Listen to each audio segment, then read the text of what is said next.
Okey, jadi soalan tadi pasal solat. Pasal solat kan? Baiklah, saya nak tanya. Adakah orang baik akan solat ataupun bila solat jadi orang baik?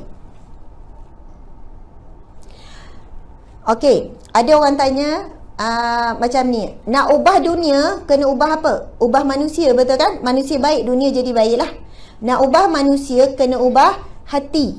Betul tak? Nak kena perbaiki hati. Tapi nak dapat hati yang baik, kena perbaiki solat. Lepas tu orang tanya, Ustazah, orang baik mesti solat. Orang baik insya-Allah akan solat. Tapi orang solat tak semestinya baik, dia kata. Sebab ramai juga orang yang solat tapi perangai buruk.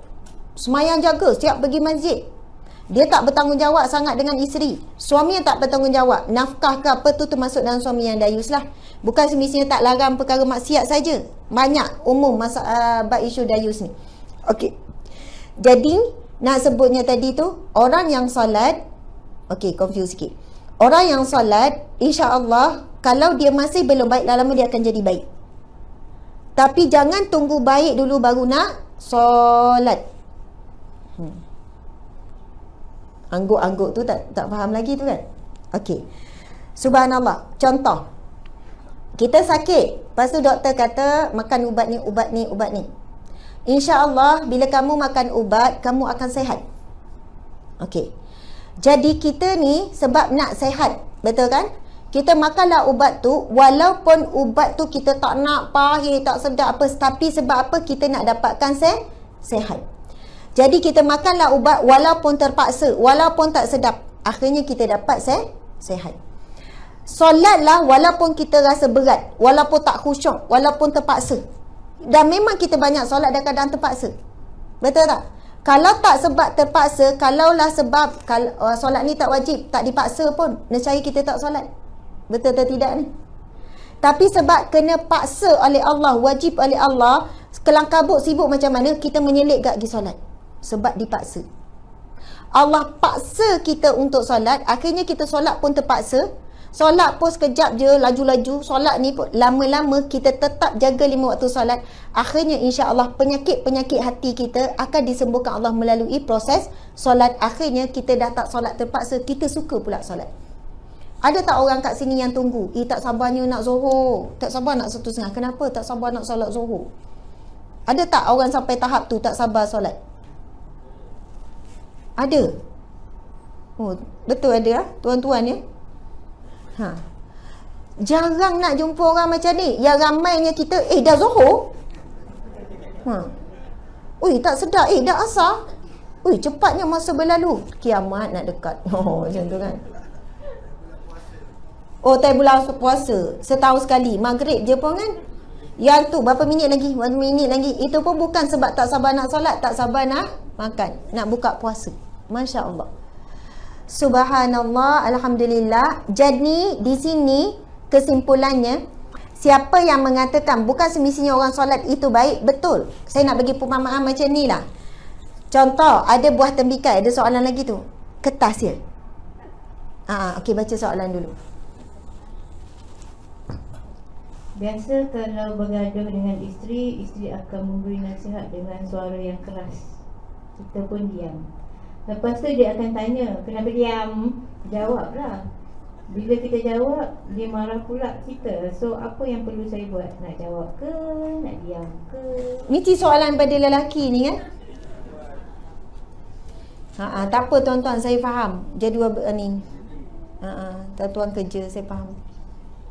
InsyaAllah saya doakan tuan-tuan jadi suami yang soleh, suami tanggungjawab, dapat isteri yang solehah, penyejuk hati, penyejuk mata, anak-anak soleh-solehah, rezeki lapang. Subhanallah. Kut-kut lah masuk balik kan bila dah doa tu. Okey. Baiklah. Apa ni?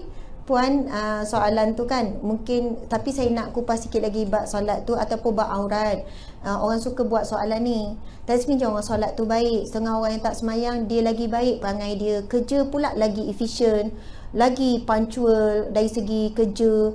Dia tak semayang tapi bagus. Lagi kalau nak dibandingkan dengan orang kafir, orang bukan Islam. Betul kan? Kadang amanah kerja lagi bagus, lagi penyabar daripada kita yang semayang ni. Orang bukan Islam lagi sabar, lagi muka tu manis. Kadang saya memang heran dengan mak-mak saleh. Sebab pernah berapa tahun saya ikut suami saya masa tu ni kan. Kita lambat ni kan, berapa ni, bila kita sampai I'm sorry, never mind, it's okay. Dia pula yang tenangkan kita. Kita sebenarnya nak tenangkan dia sebab dia menunggu.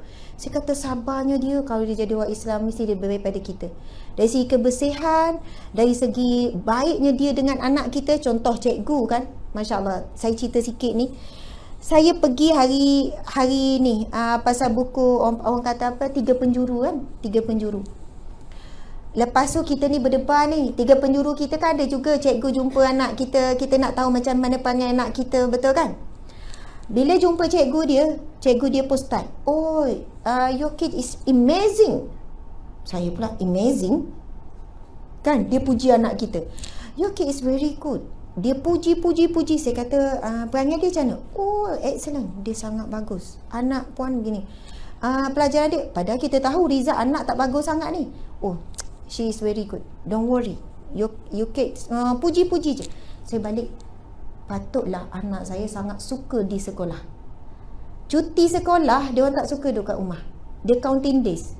Umi, berapa hari lagi sekolah? Berapa hari sekolah? Tak suka ke cuti, tak suka duduk rumah? Lagi suka sekolah. Sebab di sana guru dia puji. Jarang marah, jarang tinggikan suara. Masya Allah, saya pula terbalik kat rumah. Kita ni pula yang kita mention selalu benda yang kita tak suka. Betul kan? Ni bilik siapa ni bersepah? Time dia kemas, kita tak ada mention sangat. Ni bilik siapa kemas sangat ni? Tak ada. Yang kita akan sebut 5 hari kemas, sehari yang tak kemas tu kita bising. Lepas tu saya kata, ya Allah, patutlah dia orang memang guna pendekatan tu, dan ada kaedah kenapa guru-guru mereka dilatih begitu, dan macam mana guru mereka kurang tekanan. Sekolah sangat ambil berat supaya anak ni kurang tekanan. Saya tengok macam mana bila pelajar tu datang, macam mana dia sambut, dia peluk, dia gini apa semua.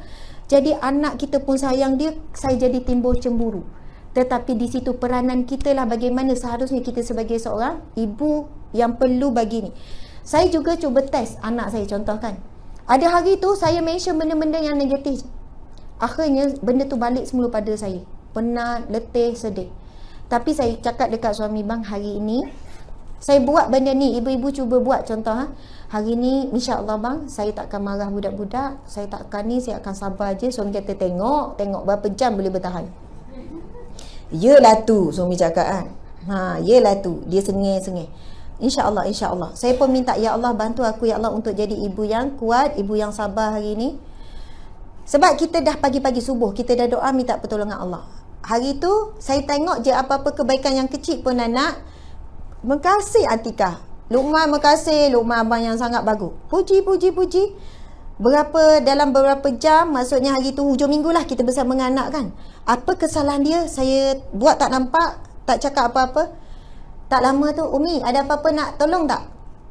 Lepas tu yang lain pula, Umi nak air tak? Umi penat ke? Duduk, mari kita urut. Maksudnya, memang benar kata Allah, la in syakartum la azidannakum. Kalau kamu bersyukur, pasti aku akan tambah. Wala in kafartum inna azabi lasyadid. Kalau kamu kufur dengan nikmatku, nanti kalau azabku amat pedih. Azab Allah tak tunggu akhirat ya. Kat dunia Allah bagi kita jadi ibu yang azab. Ustazah, azab lah jadi seorang mak. Azab lah jadi seorang isi contoh. Rupanya dengan banyakkan syukur, dan kan Nabi sebut, siapa yang tak berterima kasih kepada man lam yashkur linnas lam yashkur lillah. Barang siapa yang tak berterima kasih pada manusia, dia tidak berterima kasih pada Allah. Bila banyak kita meraihkan anak, meraihkan suami buat sikit je, bang makasih lah angkat kain, makasih sangat. Macam peli tu kan. Makasih bang, tolong angkat kain. InsyaAllah lepas ni dia angkat, dia lipat sekali. Tapi kalau dia masa angkat kain, ala angkat je ke?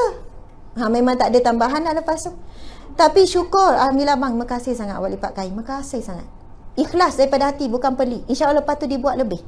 Tapi kalau kita benda kecil kita tak boleh syukur, jangan harap Allah beri nikmat yang lebih besar. Itu satu tips lah.